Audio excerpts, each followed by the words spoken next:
Olá, pessoal! Sejam muito bem-vindos a mais essa análise preparada aqui por nós. Hoje a gente vai mergulhar de cabeça num tema que, vamos combinar, na nossa cultura atual soa quase como um ato de rebeldia, a busca pela excelência. Pensa bem, num mundo que muitas vezes se contenta com o medíocre, com o famoso "tá bom assim", e que cobra da gente resultados para ontem, se dedicar a ser e a fazer o melhor possível é uma jornada totalmente na contramão. A nossa conversa de hoje vai ser toda baseada na obra de George Swearingen, que nos dá um verdadeiro chacoalhão para olhar além do comum. O objetivo aqui é a gente desvendar juntos os princípios que ele apresenta, que são atemporais, e trazer tudo isso para a nossa realidade, sabe? Especialmente para quem está vivendo os desafios da faculdade, do início de carreira aqui no Brasil. Vamos descobrir juntos que a excelência, olha só, não é um dom especial para alguns poucos escolhidos, mas sim uma jornada de desenvolvimento que está ao alcance de todo mundo que decide caminhar com disciplina, com fé e principalmente com propósito. Para a gente não se perder nessa jornada, vamos seguir um mapa bem claro, que são as 6 marcas da excelência que o Swearingen identificou. A gente vai começar pela fé, que ele coloca como a base de absolutamente tudo, o alicerce. Depois, vamos ver como essa fé vai construindo o nosso caráter, que é a nossa estrutura interna. Em seguida, a gente vai analisar como esse caráter se mostra na prática, através da ação, que é o compromisso visível de fazer acontecer. Mas claro, ação sem direção é confusão, por isso a gente vai precisar de foco. E qual é o grande motor por trás de tudo isso? O amor, a motivação suprema. E para fechar, vamos encarar de frente um tema bem complexo, o sofrimento. Mas não como um inimigo, e sim como processo que refina e fortalece todas as outras marcas. Percebe? Uma coisa vai se construindo sobre a outra, formando um caminho completo para uma vida de excelência de verdade. Então, vamos lá. Começando pelo começo, pela primeira e mais fundamental de todas as marcas, a fé. Ela é, sem dúvida, o ponto de partida. Não tem como construir nada sem ela. Olha que interessante, lá no Evangelho de Marcos, capítulo 11, Jesus dá uma ordem e faz uma promessa. Tende fé em Deus. E logo em seguida ele usa aquela imagem impressionante de mover montanhas. O escritor Anthony Burgess disse uma coisa genial, que a excelência tem uma conotação celestial. Isso é muito profundo, porque sugere que a verdadeira excelência, aquela que dura, que vai além do sucesso de um semestre ou de um projeto, não é só sobre a nossa habilidade, nosso esforço ou nosso talento. Ela aponta para algo muito maior, para uma conexão com o divino. A fé é essa conexão. É ela que abre a porta para a gente acessar um poder que vai muito além das nossas capacidades, transformando o que parece impossível em algo totalmente possível. E aqui nesse slide tem um ponto que é crucial a gente entender direito. Fé bíblica não é um otimismo vago, sabe? Aquele pensamento positivo que está na moda. Não é um sentimento que vai e vem com o nosso humor ou com as circunstâncias. Pelo contrário, é uma força dinâmica. É uma decisão consciente de confiar. O Swearingen nos lembra que a gente exercita a fé o tempo todo, todos os dias. Pensa comigo, quando você entra num avião, você não vai lá na cabine pedir para ver o diploma do piloto ou o histórico de manutenção, né? Você confia. Você entrega sua vida nas mãos de um sistema de profissionais que você nunca viu na vida. Na faculdade, a gente confia nos métodos de pesquisa dos autores que a gente estuda. A fé bíblica funciona de um jeito parecido, só que numa escala infinitamente maior. É a decisão de confiar a nossa vida inteira, nossas circunstâncias, nosso futuro, nas mãos de um Deus que a gente conhece como todo-poderoso e bom, mesmo quando a turbulência da vida está forte e a gente não consegue enxergar um palmo na frente do nariz. E essa jornada de fé, segundo o Swearingen, acontece em 3 estágios. Primeiro a gente começa pela fé, é a decisão inicial, o sim fundamental, o ponto de partida. Mas a fé não pode parar aí. O segundo estágio, e talvez o mais difícil, é continuar pela fé. A história dos 12 espias em Cades Barnea é um exemplo perfeito disso. O povo de Israel tinha acabado de sair do Egito e estava ali, na beira da terra prometida. Moisés mandou 12 líderes para dar uma olhada na terra. 10 deles voltaram completamente apavorados. Eles viram a realidade, claro, cidades gigantes com muros altos e os famosos gigantes, homens enormes. O relatório deles foi de puro pânico. Perto deles, a gente parecia gafanhoto. Eles olharam para o tamanho do problema e o medo tomou conta de tudo. Mas 2 deles, Josué e Caleb, viram a mesma terra, as mesmas cidades e os mesmos gigantes, mas por uma outra ótica, a ótica da fé. Eles disseram, o Senhor está conosco, não tenham medo deles. A diferença não estava no que eles viram, mas em como eles viram. Continuar pela fé é isso, É escolher enxergar Deus no cenário, mesmo quando os problemas parecem gigantes. E por fim, a gente termina pela fé, que é a perseverança para as maratonas da vida, a força para não desistir quando a crise não dura um dia, mas meses ou até anos. Caleb é um modelo incrível de fé que persevera. Porque ele e Josué entraram na Terra Prometida, enquanto uma geração inteira ficou pelo caminho no deserto. O segredo está aqui, nesses pontos. Caleb não focou no tamanho dos gigantes, ele focou no tamanho do poder de Deus. Enquanto os outros se sentiam uns insetos, Caleb lembrava do Deus que tinha aberto o Mar Vermelho. Ele se recusou a duvidar. A Bíblia faz questão de repetir que Caleb perseverou em seguir o Senhor. Havia uma integridade, uma entrega total na confiança dele que não abria espaço para dúvida. E o mais impressionante de tudo é que essa fé não se desgastou com o tempo. 45 anos depois, com 85 anos de idade, quando finalmente chegou a hora de conquistar terra, Caleb não pediu um lugar tranquilo para se aposentar. Nada disso. Ele chegou para Josué e disse: "Eu continuo tão forte hoje como no dia em que Moisés me enviou. Então, me dá aquele monte." Ele pediu a região mais difícil, Hebrom, justamente onde moravam os gigantes que tinham aterrorizado seus companheiros. Essa é a atitude de uma fé de verdade. Uma fé que não só acredita, mas que age e busca o desafio porque confia plenamente no poder de Deus. Então, para a gente resumir essa primeira parte, a fé é a base de tudo, não tem negociação. Não é um item opcional, é o ponto de partida para uma excelência que tem um propósito divino. É a nossa decisão consciente de confiar em Deus. E é isso que nos dá a capacidade de enxergar além dos problemas imediatos. É a chave que nos dá acesso a um poder que vai muito além dos nossos limites. Mas uma fé que não muda a gente por dentro? Bom, essa fé está incompleta. E isso nos leva direto para a nossa segunda marca, o caráter. Chegamos então na segunda marca da excelência, o caráter. E aqui o switching já começa com uma ideia que vai totalmente na contramão do que a gente vive hoje. O ser vem antes do fazer. Pensa bem, a nossa sociedade é obcecada por resultados, por produtividade, por um currículo cheio de coisas, por um portfólio impressionante. A ênfase é sempre no que a gente faz, no que a gente produz. Mas o autor nos lembra que o caráter é a estrutura que a gente constrói em cima daquele alicerce da fé. Sem um caráter firme, qualquer prédio de sucesso, seja na faculdade, na carreira ou na vida espiritual, está condenado a desmoronar. Agir sem ter um bom caráter não é só ineficaz, é perigoso. E essa frase do P.B. Fitzwater é a chave para a gente destravar o que é caráter de verdade. Não é uma qualidade que a gente nasce com ela, tipo cor do olho. É o resultado de milhares de pequenas escolhas que a gente toma todos os dias. Cada escolha mínima, ser honesto numa prova, ser gentil numa discussão, ser dedicado num trabalho em grupo, escolher o caminho certo em vez do atalho, é como o tijolinho que a gente coloca na construção do nosso caráter. O switching usa o exemplo triste do Oscar Wilde, um escritor genial que lá no fim da vida confessou: "Eu esqueci que cada pequena ação do dia a dia constrói ou destrói o caráter. Deixei de ser senhor de mim mesmo e terminei numa desgraça horrível." Isso mostra de um jeito muito forte que o caráter é forjado ali, no calor das pequenas escolhas do nosso cotidiano. Para deixar esse ponto bem claro, o switching coloca duas vidas lado a lado. De um lado, Aaron Burr. O cara tinha um pedigree incrível, o avô dele foi o famoso teólogo Jonathan Edwards. Burr era brilhante, herói de guerra, chegou a ser vice-presidente dos Estados Unidos. Ele tinha todo o talento e todas as oportunidades do mundo. Mas a ambição dele não tinha limite e a falta de integridade o levou para uma vida de conflitos, que culminou naquele duelo famoso em que ele matou o rival político Alexander Hamilton. Ele terminou a vida exilado e em desgraça. É o retrato perfeito do talento sem caráter. Do outro lado, a gente tem José, da Bíblia. Também super talentoso, um sonhador. Mas a vida dele, mesmo cheia de injustiças terríveis, foi vendido como escravo pelos irmãos, acusado injustamente, ficou anos na prisão, foi sempre guiada por um caráter inabalável. O resultado? Ele não só sobreviveu, como prosperou em cada situação, até se tornar o segundo homem mais poderoso do Egito e salvar nações inteiras da fome. A história de José prova que talento e oportunidade não valem nada sem um caráter sólido para dar direção. Ok, mas o que sustentava o caráter de José? A gente pode destacar 4 pilares. Primeiro, a pureza. Quando ele foi tentado pela esposa do chefe dele, Potifar, a resposta dele não foi baseada no medo de ser pego. Foi uma questão de lealdade a Deus.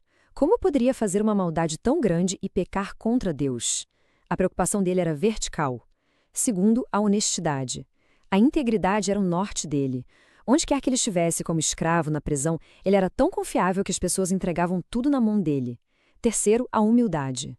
José serviu com excelência em todas as posições, das mais baixas às mais altas. Ele pertenceu ao que o Sweeting chama de Ordem da Toalha, uma referência linda a Jesus lavando os pés dos discípulos. Ele nunca tentou subir na vida na base da manipulação. Foi Deus quem o exaltou na hora certa. E quarto, a fidelidade. Mesmo quando ele foi esquecido na prisão, injustiçado, ele não ficou amargo. Ele continuou fiel a Deus, confiando no tempo e no propósito divinos. Esses 4 pilares formaram um caráter capaz de aguentar tanto a pior das adversidades quanto a maior das prosperidades. Resumindo, caráter não é um presente que a gente ganha, é uma construção. É forjado no calor das nossas decisões de todo dia. É o resultado de um compromisso firme com a pureza, a honestidade, a humildade e a fidelidade. É essa estrutura interna que dá corpo à nossa fé e, o que é fundamental, nos prepara para uma ação que realmente tenha significado e seja eficaz. E é exatamente para a ação que a gente vai agora. Chegamos à terceira marca, a ação. Fé e caráter são internos, são essenciais, mas eles ficam incompletos se não aparecerem do lado de fora. Desejo, crença, boas intenções, tudo isso é ótimo, mas precisa virar esforço real, comprometido. Como disse uma educadora chamada Henrietta Mears de um jeito muito prático, é difícil manobrar um carro estacionado. A ação é o que liga o motor e bota o carro para andar, permitindo que Deus nos guie pelo caminho. Para a gente entender o poder da ação comprometida, a história do John Beekman é simplesmente extraordinária. Beekman era um estudante com um desejo imenso de levar a Bíblia para povos que nunca tinham tido acesso a ela. O problema? Ele nasceu com um defeito no coração tão grave que os médicos disseram que ele não passaria dos 40 anos. A maioria das pessoas teria desistido do sonho ali mesmo. Mas um médico missionário deu a ele um conselho que mudou tudo. É melhor passar 10 anos de vida dedicada no campo missionário do que viver uma vida mais longa aqui. Naquele momento, o desejo do Beekman virou um compromisso de ferro. Contra tudo e contra todos, ele foi para as selvas do México. O lugar era difícil, o trabalho era exaustivo, mas a determinação dele era maior. Ele não só sobreviveu, como liderou a tradução do Novo Testamento para a língua do povo Chol. Em 1955, quando o coração dele não aguentou mais, ele passou por uma cirurgia de altíssimo risco e recebeu uma das primeiras válvulas cardíacas artificiais da história.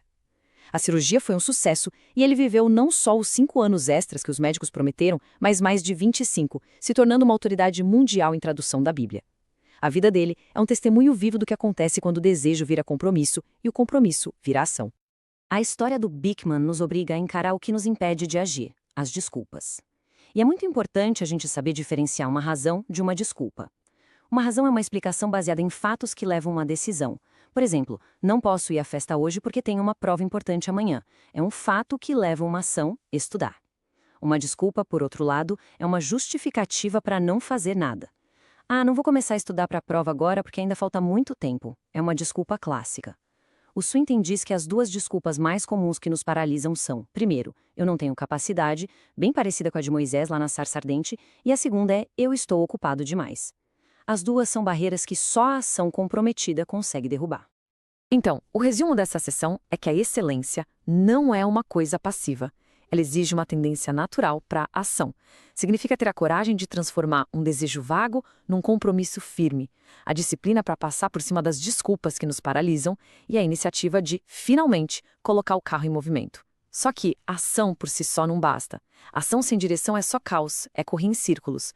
E isso nos prepara perfeitamente para a necessidade da nossa próxima marca, o foco. Seguimos então para a 4ª marca da excelência, foco. O Swinton usa uma analogia ótima, um canivete suíço que ele tinha quando era criança. Tinha um monte de lâminas, abridor de latas, saca-rolhas, lixa, tesoura. Era super versátil, mas na prática não servia para nada direito. Nenhuma das ferramentas funcionava bem. A lição é clara, ser versátil demais pode levar a gente a ser medíocre em tudo. No nosso mundo da faculdade do trabalho, isso é a pressão para a gente fazer de tudo um pouco sem se aprofundar em nada. Mas a excelência exige profundidade, não só um monte de coisas rasas. Essa frase do Dr. Charles Ryby resume o princípio do foco de um jeito genial.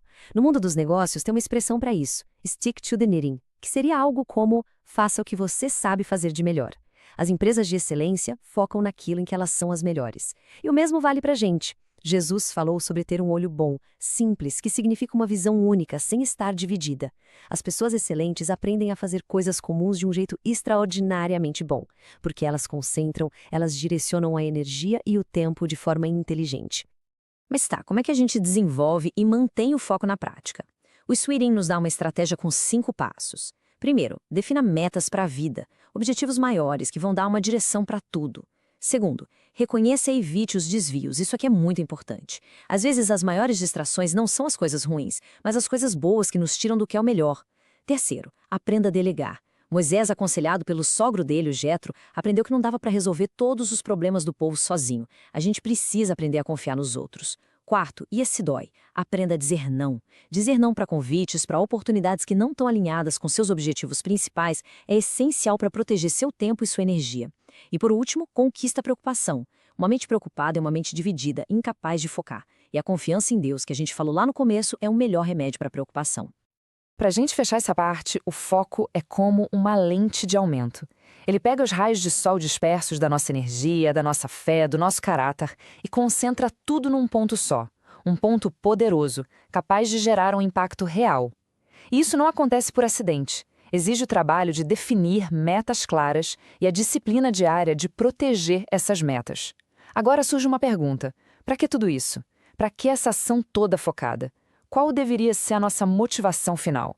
E isso nos leva direto para a próxima marca. E a gente entra agora na 5ª marca, o amor, que o apóstolo Paulo chama de o caminho mais excelente. Isso aqui, pessoal, é o coração de tudo. O Sweeting argumenta que sem o amor, todas as outras marcas da excelência, fé, caráter, ação, foco, ficam vazias. É como ter um corpo tecnicamente perfeito, mas sem vida. O amor é a alma, é a motivação, é o propósito que dá significado a todo o resto e impede que a nossa busca pela excelência vire só uma jornada egoísta. Para entender esse amor, a gente precisa olhar para a dinâmica dele. Primeiro, a fonte. Não é um amor que a gente produz com a nossa própria força. A Bíblia diz que nós amamos porque Ele nos amou primeiro. O amor de Deus por nós é a fonte que enche nosso tanque e nos capacita a amar. A partir daí, o amor se move em 2 direções. Tem um mandamento vertical, amar a Deus com tudo que a gente é, e tem um mandamento horizontal, amar o nosso próximo como a nós mesmos. O amor que a gente recebe de Deus tem que transbordar e fluir através de nós para os outros. E, para fechar, Jesus coloca o amor como a marca de identificação definitiva dos seus seguidores. Não é a doutrina perfeita, não são os rituais, mas é o amor prático, visível, um pelo outro. Isso tudo é muito bonito na teoria, mas aí vem a pergunta de R$1 milhão, né? Como é que a gente ama as pessoas difíceis? Aquele colega de trabalho que nos irrita, o parente que nos magoou, a pessoa do grupo que não faz a parte dela. Sentir carinho por essas pessoas parece impossível. A solução do Sweeting é direta e profunda. A gente ama por um ato de fé. Não é sobre forçar um sentimento, é sobre tomar uma decisão. Começa com uma oração sincera por essa pessoa, pedindo a Deus que nos dê o amor dele por ela. E continua com a escolha de agir com amor, com paciência, com respeito, com gentileza, mesmo quando a gente não está com a menor vontade. É um ato da nossa vontade, abastecido pela fé, acreditando que Deus pode e vai transformar o nosso coração nesse processo. Concluindo, o amor é a qualidade suprema. Ele que impede a nossa fé de virar rigidez, nosso caráter de virar arrogância e nosso foco de virar obsessão. É um compromisso forte, ativo. O Sweeting resume com uma equação poderosa. Vida menos amor é igual a 0. Mas e o que acontece quando esse amor é testado pela dor? O que acontece quando a vida, em vez de ser um jardim, parece cheia de espinhos? E isso nos leva ao aspecto mais desafiador de toda essa jornada, o sofrimento. Chegamos na 6ª e última marca, o sofrimento. O nosso instinto é ver o sofrimento como o inimigo da excelência, né? Algo que nos atrapalha, que nos impede de chegar onde a gente quer. Mas o Sweeting, olhando pela perspectiva da Bíblia, vira essa ideia de cabeça para baixo. Ele argumenta que o sofrimento não é um obstáculo para a excelência, mas uma ferramenta essencial que Deus usa para forjar a excelência em nós. É como se fosse a oficina de Deus, o fogo do refinador que purifica o ouro, tirando todas as impurezas. O autor explica que o sofrimento tem um propósito triplo. Primeiro, ele serve para nos disciplinar. Assim como um pai que ama corrige o filho, Deus pode usar as dificuldades para chamar a nossa atenção e nos colocar de volta no trilho. Segundo, o sofrimento serve para moldar nosso caráter. A história de Jó é o maior exemplo disso. Ele perdeu tudo, mas no fim do processo, o conhecimento que ele tinha de Deus se tornou pessoal, real. O sofrimento aumenta nosso valor, da mesma forma que um pedaço de aço se torna muito mais valioso quando é forjado e transformado numa mola de relógio. E terceiro, o sofrimento pode glorificar a Deus. O apóstolo Paulo falava de um espinho na carne. Ele orou para que Deus tirasse aquilo, mas a resposta de Deus foi: a minha graça te basta porque o meu poder se aperfeiçoa na fraqueza. A nossa vulnerabilidade vira o palco perfeito para que o poder de Deus brilhe de um jeito que ninguém pode negar. E essa frase da Fanny Crosby é uma das ilustrações mais tocantes desse princípio. A Fanny ficou cega com 6 meses de vida por causa de um erro médico. Uma vida inteira na escuridão física. Mas ela nunca enxergou a condição dela como uma tragédia. Ela escreveu mais de 8.000 hinos, muitos que a gente canta até hoje. Ela via a cegueira não como uma maldição, mas como um meio que Deus usou para consagrá-la para o trabalho dela. Ela acreditava que, se pudesse enxergar, teria se distraído com as belezas do mundo e não teria se dedicado tanto a escrever para a glória de Deus. O maior sofrimento dela se tornou a fonte da sua maior contribuição para o mundo. Para a gente fechar essa sessão, a mensagem é que o sofrimento não é um problema para a gente evitar a qualquer custo, mas um processo que tem um propósito divino.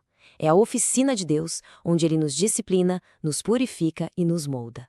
O nosso consolo como cristãos não está na promessa de uma vida sem dor, mas na promessa da presença de Deus no meio da dor. O nome de Jesus, Emanuel, significa exatamente isso, Deus conosco. Essa é a nossa esperança e a nossa força no meio do fogo do refinador. E assim a gente completa nossa jornada pelas 6 marcas da excelência. Vamos só recapitular como tudo se conecta. A fé é a fundação, o alicerce. O caráter é a estrutura interna que a gente constrói em cima. A ação é o movimento, a expressão externa de tudo isso. O foco é a direção que canaliza a nossa ação para ela não se perder. O amor é a motivação, o porquê por trás de tudo. E o sofrimento é o processo de refinamento, que purifica e fortalece todas as outras marcas. Juntas, elas formam um caminho completo para uma vida de significado, e não apenas de sucesso. A gente termina com uma pergunta para reflexão pessoal. Ao olhar para essas 6 áreas, fé, caráter, ação, foco, amor e sofrimento, qual delas está falando mais alto com você nesse momento da sua vida? Onde você sente que Deus está te chamando para crescer um pouco mais? A busca pela excelência não é sobre ser perfeito, mas sobre progredir, sobre se consagrar. É sobre dar o próximo passo, confiando na graça de Deus. No fim das contas, a excelência é simplesmente deixar a nossa luz brilhar para que os outros possam ver e glorificar o Pai. Muito obrigado por nos acompanhar nessa jornada pela excelência.